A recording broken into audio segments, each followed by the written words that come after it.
19절 말씀입니다. 신약성경 누가복음 7장 36절부터 39절 말씀입니다. 개역개정과 새번역으로 한 번씩 교독하도록 하겠습니다. 누가복음 7장 36절 말씀. 한 바리새인이 예수께 자기와 함께 잡수시기를 청하니 이에 바리새인의 집에 들어가 앉으셨을 때에 그 동네에 죄를 지은 한 여자가 있어 예수께서 바리새인의 집에 앉아 계심을 알고 향유 담은 옥합을 가지고 와서 예수의 뒤로 그 발 곁에 서서 울며 눈물로 그 발을 적시고 자기 머리털로 닦고 그 발에 입 맞추고 향유를 부으니 예수를 청한 바리새인이 그것을 보고 마음에 이르되 이 사람이 만일 선지자라면 자기를 만지는 이 여자가 누구며 어떠한 자 곧 죄인인 줄을 알았으리라 하거늘. 아멘. 새번역으로 우리 한 번 더 교독하도록 하시겠습니다. 36절의 말씀입니다. 여러분들 읽어주시겠습니다. 시작. 바리새파 사람 가운데에서 어떤 사람이 예수께 청하여 자기와 함께 음식을 먹자고 하였다. 그래서 예수께서는 그 바리새파 사람의 집에 들어가셔서 상에 앉으셨다. 그런데 그 동네에 죄인인 한 여자가 있었는데 예수께서 바리새파 사람의 집에서 음식을 잡수고 계신 것을 알고서 향유가 담긴 옥합을 가지고 와서 예수의 등 뒤에 발 곁에 서더니 울면서 눈물로 그 발을 적시고 자기 머리털로 닦고 그 발에 입을 맞추고 향유를 발랐다. 같이 읽겠습니다. 예수를 초대한 바리새파 사람이 이것을 보고 혼자 중얼거렸다.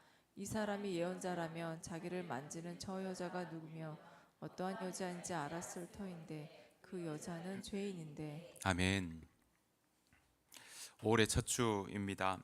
5월은 가정의 달로 부릅니다. 여러분의 가정에 또 여러분들의 식구들에게 평안과 기쁨이 가득하기를 간절히 축복합니다. 그런 마음으로 우리 서로 축복의 인사 한번 나누도록 하겠습니다. 사랑하고 축복합니다.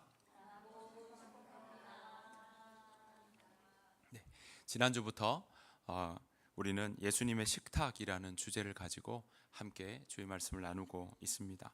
식탁에 대해서 관심을 가지는 이유는요, 바로 예수님의 사역을 보았더니 예수님이 이 땅 가운데서 하시는 그 행적의 많은 자리가 크게 나누면 사람을 병든 사람들을 고치는 치유의 사역과 함께 또 다른 한편으로는 식사의 자리에서 많은 사람들과 함께 하고 있다라는 것입니다.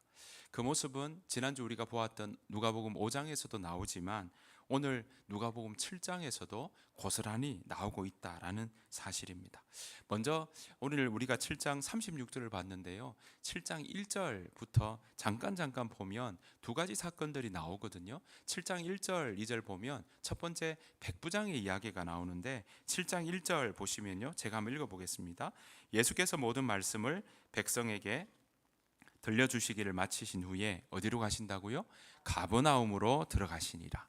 네, 갈릴리 주변에 12시, 11시 30분 방향에 있는 도시가 바로 가버나움입니다. 가버나움으로 들어가셨는데 2절 보십시오. 어떤 백부장의 사랑하는 종이 병들어 죽게 되었다라고 시작하고 있습니다.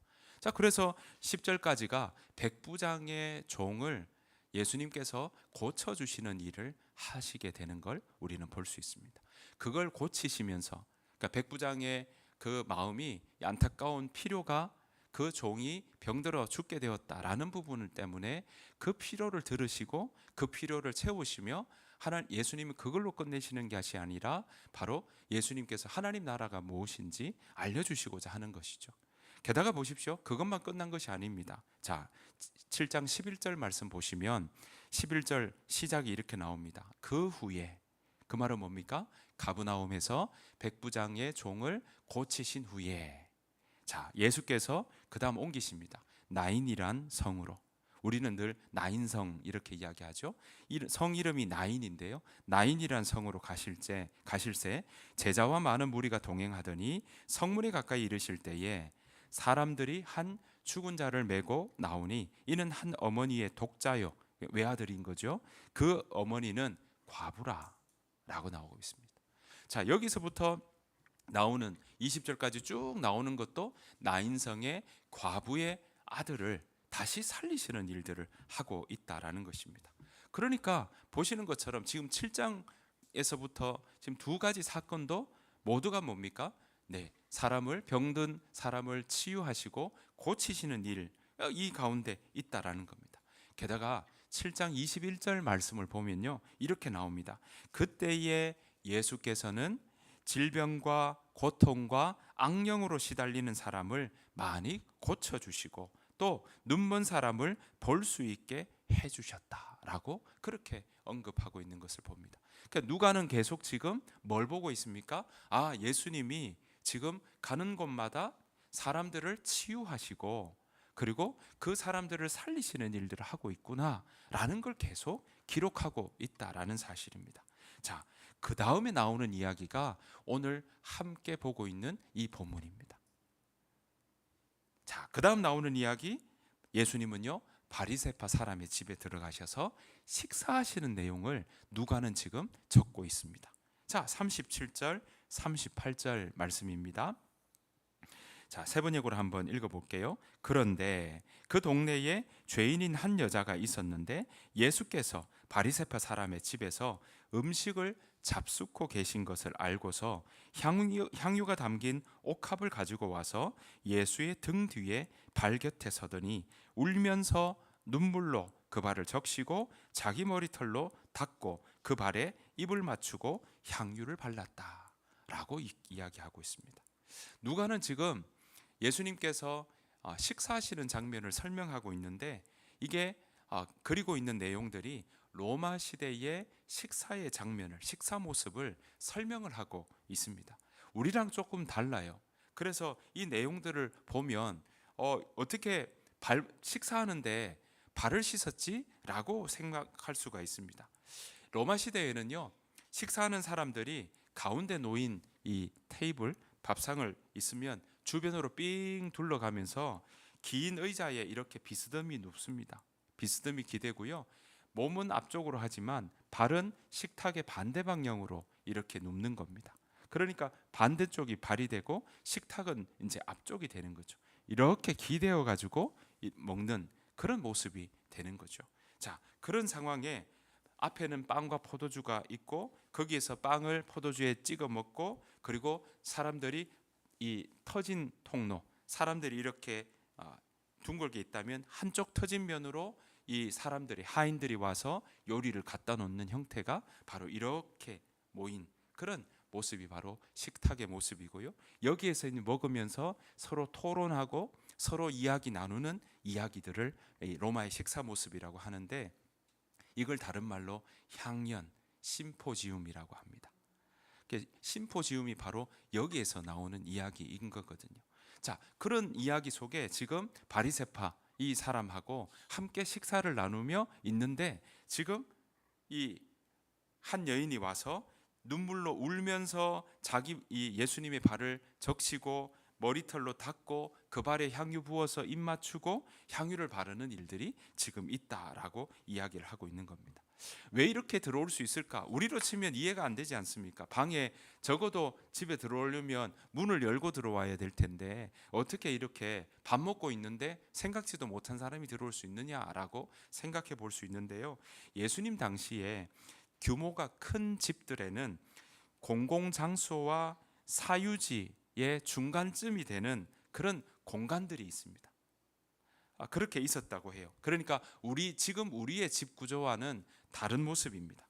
그래서 사유지와 공공장소 그 가운데쯤에 사람들이 외부인이 들어오고 나올 수 있는 뜰로 통하게 되어 있었다고 합니다. 그러니까 쉽게 외부의 사람들이 안으로 들어올 수 있고요. 또 쉽게 나갈 수 있는 일들이 있었던 거죠. 그래서 거리에 있던 사람들도 언제라도 이 집 안으로 들어와서 집 주인에게 존경을 표하거나 또는 상거래를 진행하기 위해서 들어와서 혹시 만날 수 있느냐 또는 그 중간쯤 되는 공간에 주인이나 사람들이 와 있으면 거기서 만나는 일은 이걸 사유지에 침입했다고 이야기할 수 없는 그런 공간들이 있었다라는 것입니다.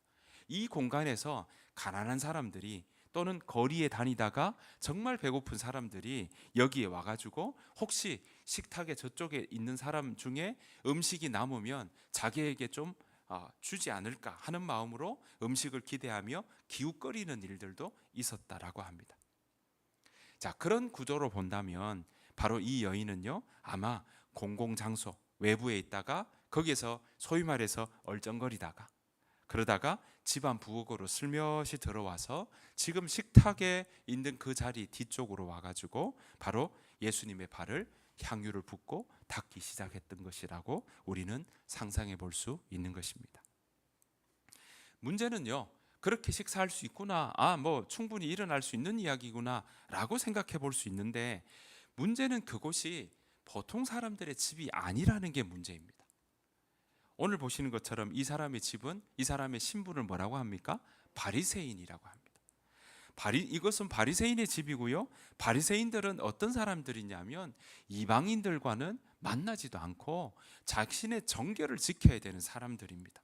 그 정결에 대해서 아주 예민하고 아주 그것을 지키기 위해 율법을 고수했고, 그리고 그 율법을 위해서 아무나 만나지 않는 사람들이 바로 이 바리새파 사람들입니다.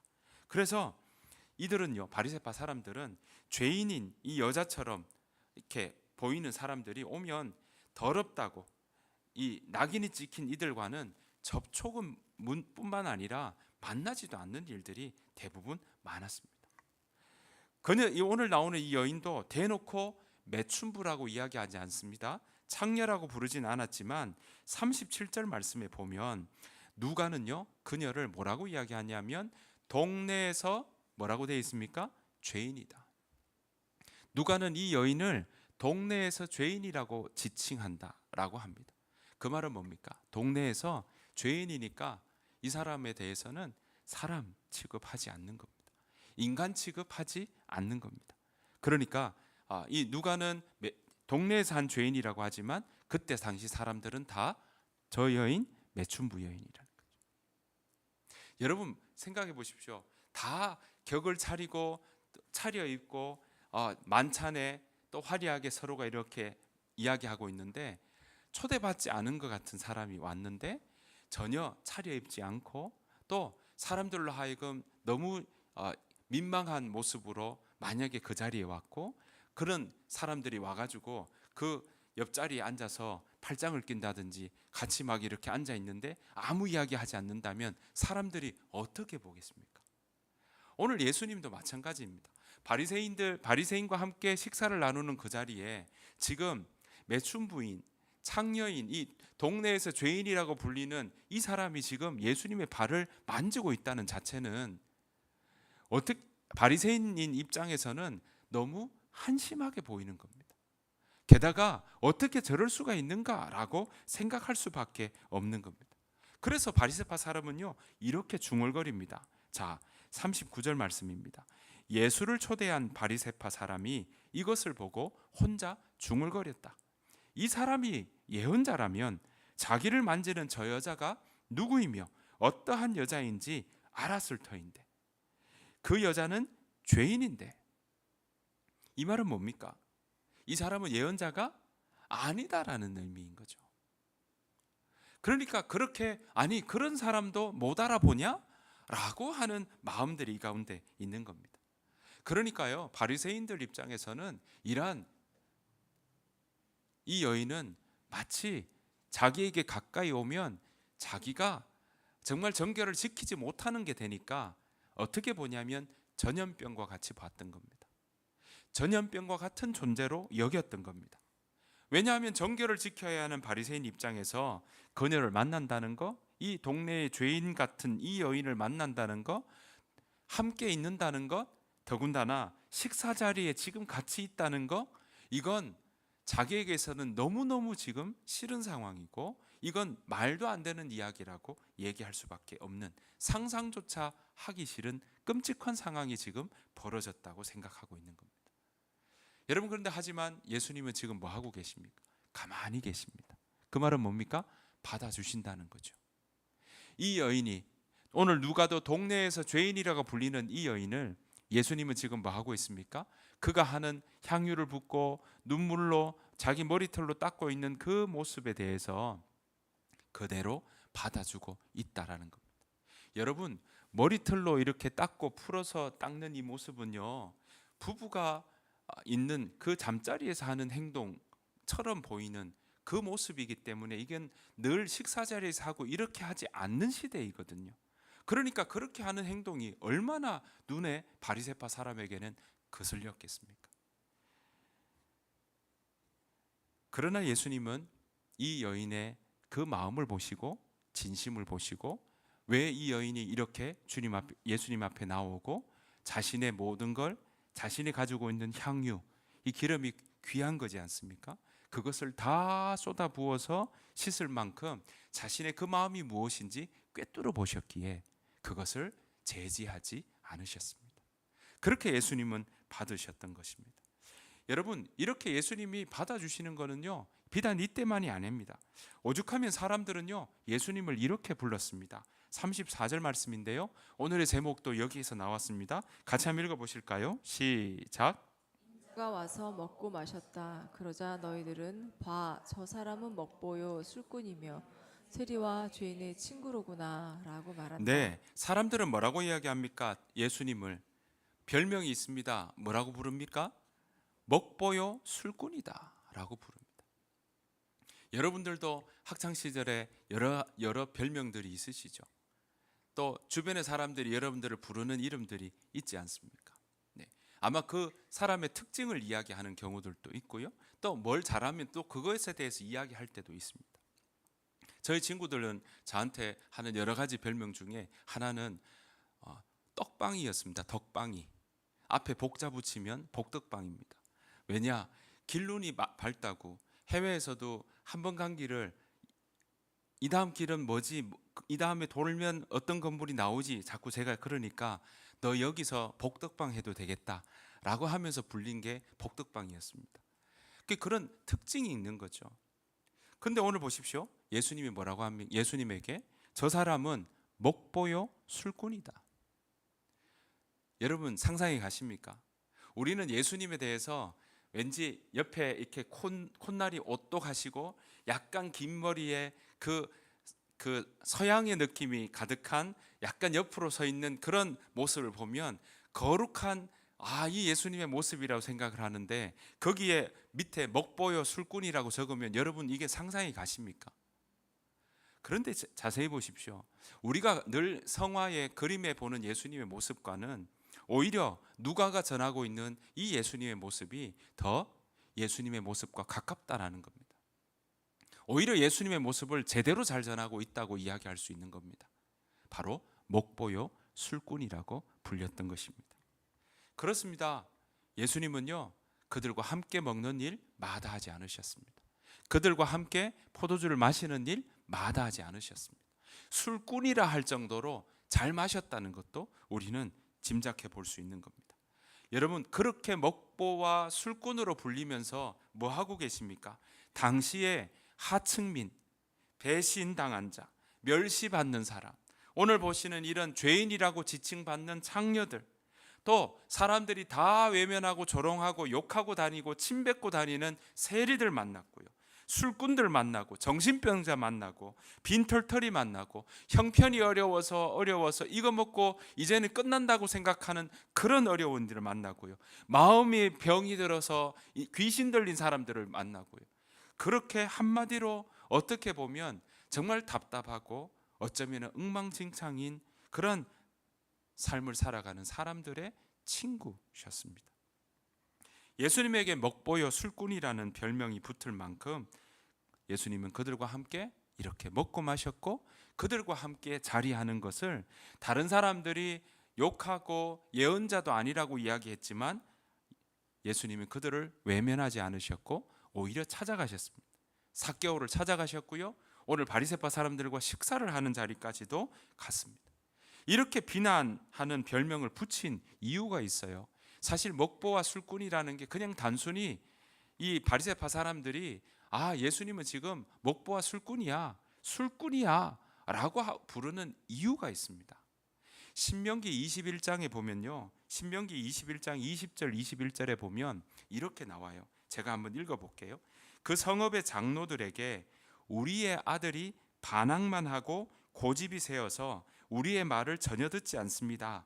방탕한 데다가 술만 마십니다. 라고 호소하십시오.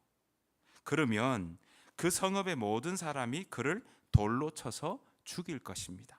이렇게 하여서 당신들 가운데서 악을 뿌리 뽑아야 합니다. 라고 이야기합니다. 그러니까 이 바리새파 사람들이 왜 예수님을 술꾼이라고 하냐? 술을 잡수시는 것도 있었고 그들과 함께하는 먹는 것도 있었지만 술꾼이다, 반항하는 술꾼이라라는 이미지를 자꾸 덮어씌웠던 이유는 오늘 신명기 21장에 나오는 것처럼 반항하는 술꾼은 지금 신명기에 뭐라고 나옵니까? 돌로 쳐서 죽이라고 나오니까 이 사람은 반항하는 술꾼처럼 바로 돌로 쳐서 죽임을 받아야 될 사람이라고 생각하고 있는 겁니다. 그러니까 바리새파 사람들은요, 예수님이 이스라엘의 반항하는 아들처럼 보았던 거죠. 그러니까 이 예수님을 십자가에 달아야 된다고 더 생각하고 여겼던 겁니다. 하지만 예수님은 어땠습니까? 반항적인 아들이 바로 예수님이 아니라 예수님을 비난하고 조롱하던 사람들이 바로 오히려 반항하는 아들이라고 지적하고 계셨던 겁니다. 그래서 누가 반항적인 아들인지, 누가는 나중에 이 십자가에 달리신 예수님을 통해서 바로 우리에게도 바리새파 사람들과 사두개파 사람들로 지칭되는 당시의 사람들을 우리에게 그 사람들이 오히려 반항적인 아들이었고 오히려 그 사람들이 하나님과 멀어진 죄인들이었다는 사실을 우리에게 가르쳐주고 있는 겁니다. 여기에다가 그렇게 반항의 아들이라고 부르고 그 밑에 뉘앙스 이중 메시지를 가지고 예수님에 대해서 별명을 불렀지만 예수님은 그것을 마다하지 않았습니다. 게다가 예수님은 반항적인 아들이 맞아야 할 죽음을 그대로 당합니다. 무엇입니까? 돌에 맞아서가 아니라 십자가에 달려 죽으시는 거죠. 그 죽으심을 통해서 뭐 합니까? 우리를 위해서 또 반항하는 아들마저도 또한 오히려 죽음으로 끝나는 인생이 아니라 오히려 예수님이 죽으심으로 그 상대방, 소위 말하는 바리새파, 사두개파, 오늘 함께 먹었던 그 수많은 어려운 사람들, 가난한 사람들, 병든 사람들, 삶이 정말 고달픈 사람들, 배신자들, 그 시대에 다 외면당하는 사람들까지도, 게다가 오늘 이 시대를 사는 우리에게까지도 하나님은 바로 목숨을 내어주셨고 그 목숨을 내어주신 것 때문에 우리로 하여금 다시 주님 안에서 살게 하신 은혜를 주셨던 것입니다. 여러분 기억하십시오. 예수님의 식탁에서는요, 어떤 차별도 없습니다. 사랑하는 성도 여러분, 예수님은 사람들이 외면하고 무시하던 그 사람들 다 만나셨습니다. 그들의 이야기를 듣고 함께 먹고 마셨습니다. 여러분, 회당에서 왠지 우리는 예배의 자리에서 예수님이 다 가르치셔야 될 것 같은데, 물론 회당에서 가르치실 때가 있었습니다. 하지만 많은 경우 회당에서는요, 회당에서 보다는 오히려 이렇게 식사의 자리에서 그들과 함께하는 그 일상의 자리에서 오히려 이야기하고 오히려 그 자리에서 하나님 나라를 가르치는 일들이 더 많았다는 겁니다. 들판에서 이야기하셨죠. 오병이어의 그 자리도 회당입니까? 아닙니다. 그 갈릴리 호수의 들판에서 그들과 함께 먹고 마시며 하나님 나라가 무엇인지, 심령이 가난한 자가 복이 있다는 게 무엇인지를 그들에게 가르쳐 주셨다는 사실입니다. 먹보여 술꾼이라고 불리실 만큼 예수님은 죄인 취급받았던 사람들까지도 찾아가셨고 식사의 자리에 그들을 불렀습니다. 하루하루 끼니를 걱정해야 하는 그들에게 식탁으로 부르셔서 그들의 고뇌와 걱정을 들으시고 함께 하셨습니다. 예수님이 왜 식탁의 자리로 가셨고 부르셨을까? 여러분 한번 고민해 보십시오. 생각해 보십시오. 그 자리에서 그것이 바로 우리가 살아가는 일상의 자리 아니겠습니까? 그것이 바로 우리가 월요일부터 토요일까지 우리가 살아가는 그 일상의 자리가 아니냐는 거죠. 그 자리에서 하나님은 함께하기를 원하시고 그 예수님은 그 자리에서 하나님 나라의 백성으로 살아가기를 이야기하시고 영원한 생명의 이야기가 무엇인지를 그 식탁의 자리에서 들려주고 계신다는 사실입니다. 이 식탁에 예수님은 저와 여러분도 부르고 계십니다. 함께 먹고 함께 마시자고 말씀하고 계십니다. 여러분, 예수님과 함께 먹고 마신다는 것은요, 우리의 매일의 일상에서 예수님과 함께 먹고 마시라고 우리에게 가르쳐주고 있는 것입니다.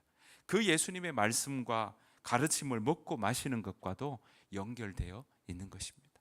그래서 예수님은 찾아가시고 함께 하셔서 그 자리에서 함께 먹고 마시죠. 그래서 식탁은요, 그저 먹고 마시는 것만이 의미가 아니라 초대교회에서는 교회 모임 자체가, 우리는 모이면 예배드리는 것, 그리고 뒤에 상황이 되면 식사하는 것라고 생각하지만 초대교회, 사도들이 있었던 그때에는 교회의 모임 자체가 뭐였냐면 바로 식사 모임이었습니다. 그래서 2세기 신학자 중에 보면요, 테르툴리아누스라고 하는 사람이 있는데요, 교회 모임을 이렇게 적고 있습니다. 제가 한번 읽어볼게요. 우리 잔치의 내용은 그 이름에 모두 드러나 있다. 그리스도인들은 그것을 아가페라 부른다. 비용이 얼마가 들더라도 경건의 이름으로 들어가는 경비는 수익이다. 잔치의 좋은 것들로 어려운 이들에게 유익을 안겨주기 때문이다. 참가자들은 본격적으로 먹기 전에 하나님께 바치는 기도를 먼저 맛본다. 허기를 채울 만큼 먹고 순결한 자들에게 어울릴 만큼 마신다. 손을 씻고 불을 실내로 들여오고 각 사람이 일어나 할 수 있는 대로 자신이 지은 가사로 만든 찬양을 드리기도 한다. 잔치는 기도로 시작되어 기도로 마친다. 오늘 보시는 것처럼 교회 모임이 뭐냐 하면, 그들은 함께 교회로 모였다 하면요, 그때는 교회의 건물은 사실 우리가 아는 것처럼 로마의 국교로 공인된 이후에 교회 건물들이 세우기 시작합니다. 그러니까 우리가 보시는 이 예수님 시대는요, 다 각자의 가정에서 모이는 공동체 모임이었다는 겁니다. 우리가 알고 있는 빌립보 교회든 데살로니가 교회든 에베소 교회든 그런 많은 교회들의 시작은 다 공동체 안에서, 오늘 함께 나눌 때 이런 것처럼 그 중간적인 가운데 함께 모여서 식사하고 나누는 일들이 있었고, 그 자리에서 그 거리에 해가 뉘엿뉘엿지는데 오늘 한 끼도 못 먹었던 사람들이 다 사람들이 계급을 나누고 계층을 나누고 또 자격을 부여하고 하니까 먹지 못해서 계속 다니는 사람들에게 이 교회는, 예수님의 이름으로 모였던 식사 공동체는 그 공공장소로 나가서 사람들에게 와서 초대하고 환대하고 우리와 함께 먹자고 이야기했던 것이 바로 교회의 모습이었던 것입니다. 여러분, 오늘 이런 모습들이 이 가운데 있지만 이 당시에 여전히 사람들은 차별했던 겁니다. 식사의 자리를 구분하고 초대할 사람을 구분하고 그렇게 사람들을 구분하고 나누는 일들을 여전히 했던 것입니다. 실제로 갈라디아 지방의 사람들도 그랬던 모양입니다. 그래서 바울은 뭐라고 이야기하냐면, 사람들이 예수 믿겠다고 함께 오니까 사람들이 교회 안에 있는데도 불구하고 자꾸 구분하는 겁니다. 뭐라고 이야기하냐면, 예수를 믿어서 구원받는 건 좋다. 하지만 이방인 너희가 예수 믿고 구원받는다고 한다면 너희도 하나님의 백성에 속하고 싶다면 할례 받아라 라고 하는 이야기 하게 되는 거죠. 그 논의가 사도행전 15장에도 나오지만 바로 이 갈라디아서를 쓰게 되는 중요한 이유 중에 하나가 되는 겁니다. 그때까지 너희들과는 우리가 식사할 수 없다고 논란이 일어났던 겁니다. 그래서 사도 바울은 바로 갈라디아 지방에, 갈라디아 교회에 편지를 보내는 것이 바로 갈라디아서인 것입니다. 바울은 그 갈라디아서에서 뭐라고 이야기합니까? 우리가 다 아는 것처럼 우리는 믿음으로 구원을 받았다는 거죠. 그래서 우리가 율법을 근거로 다른 사람과 식사를 같이 할지 말지를 결정한다면 그건 행위로 의롭게 되는 교리에 따라 사는 것과 다를 게 없다. 바울은 이렇게 이야기하는 거예요. 그 길을 따라가기 시작하면 율법 전체를 지켜야 되는데 우리가 알다시피 우리는 율법을 다 행할 수도 없는 사람들이다. 이렇게 이야기를 하는 거죠. 그래서 바울은 그러면서 갈라디아서에서 이렇게 이야기를 합니다. 갈라디아서 3장 27절 28절 말씀입니다. 여러분은 모두 세례를 받아 그리스도와 하나가 되고 그리스도를 옷으로 입은 사람들이기 때문입니다. 유대 사람도 그리스 사람도 없으며 종도 자유인도 없으며 남자와 여자가 없습니다. 여러분 모두가 그리스도 안 예수 안에서 하나이기 때문입니다. 그래서 바울이 내가 그리스도와 함께 십자가에 못 박혔나니 그런즉 이제는 내가 산 것이 아니요 오직 내 안에 그리스도께서 사신 것이라. 이제 내가 육체 가운데 사는 것은 나를 사랑하사 나를 위해서 자기 몸을 버리신 하나님의 아들을 믿는 믿음 안에서 사는 것이라. 그러면서 하시는 이 이야기가 우리가 그리스도 안에서 하나가 되었다. 예수님께서 우리를 위해 죽으셨고 그 죽으신 것에 우리가 같이 동참했기 때문에 그렇다라고 합니다. 그러니까 누구나 믿음으로 시작해서 세례를 받고 그리스도와 세례를 받게 되면, 세례가 뭡니까? 물에 죽었다가 우리도 다시 예수님 안에서 살아났다는 의미 아닙니까? 그런 걸로 우리는 예수님과 하나가 되었다라고 이야기하는 거죠. 그래서 오늘 이 할례 받기 전까지는 나는 이방인 너와 함께 식사할 수 없어. 심지어 교회 안에서도 일어나는 일 가운데 바울은 바로 여기서 유대 사람도 그리스 사람도 예수님 안에서는 구분이 없다. 종도 자유인도 없다. 남자와 여자도 구분될 필요가 없다라고 이야기합니다. 종이 있던 시대, 여자가 무시되던 시대, 아이들이 홀대받던 이 시대에 바울은 예수님 안에서는 우리는 다 하나다, 차별되지 않는다라는 예수님의 말씀을 전했던 것입니다. 그리고 예수님은 그것을 우리에게 몸소 보여주셨습니다.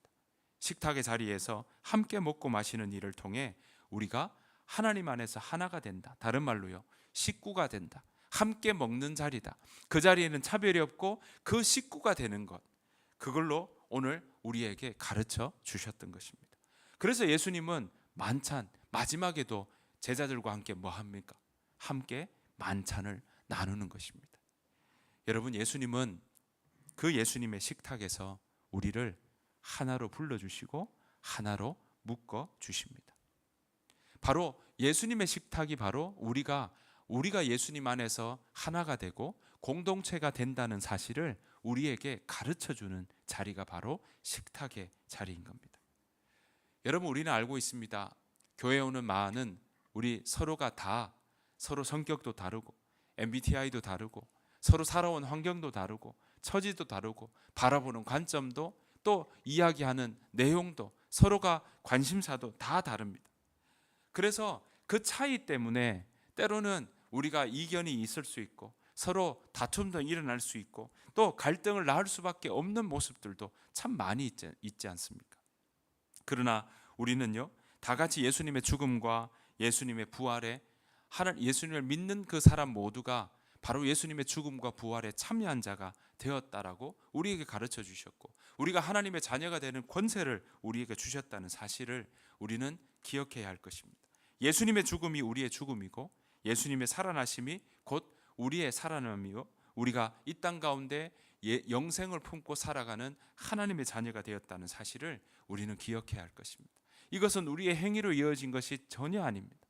그저 예수님의 식탁에 우리는 초대받았고 그 초대받는 것에도 능력과 기준이 없고 모두 다 불러주셨기에 그 자리에 우리가 믿음으로 나온 사람이라면 예수님께서는 다 예수님과 하나가 되고 예수님의 식구가 되고 예수님과 함께 더불어 먹고 마시는 사람으로 우리를 불러주셨다는 사실입니다.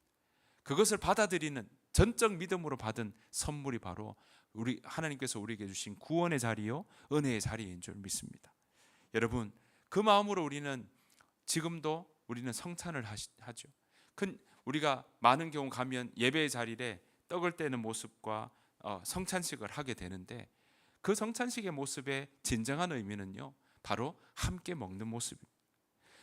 이 개혁 시대와 종교 개혁 이후에 다 넘어가면 이 성찬을 기념하고 기억하자고 하면서 예배 안에 넣었지만 실제에 오늘 보시는 것처럼 누가복음에 보는 것처럼 예수님은 오늘 우리가 함께 하는 것처럼 이게 의식화되고 의리화되어서 그렇지 성경 곳곳에서는 성찬이 그렇게 예배 중에 떡을 떼고 이 전병을 서로 나누는 것 이전에 함께 먹고 마시는 것으로 우리에게 가르쳐 주고 있다라는 것입니다.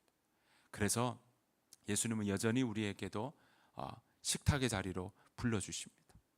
그리고 불러주신 우리도 다른 사람을 구분하지 않고 함께 예수님의 식탁에 초대하고 함께 나아가는 그 일들 우리도 열어놓아야 할 것입니다.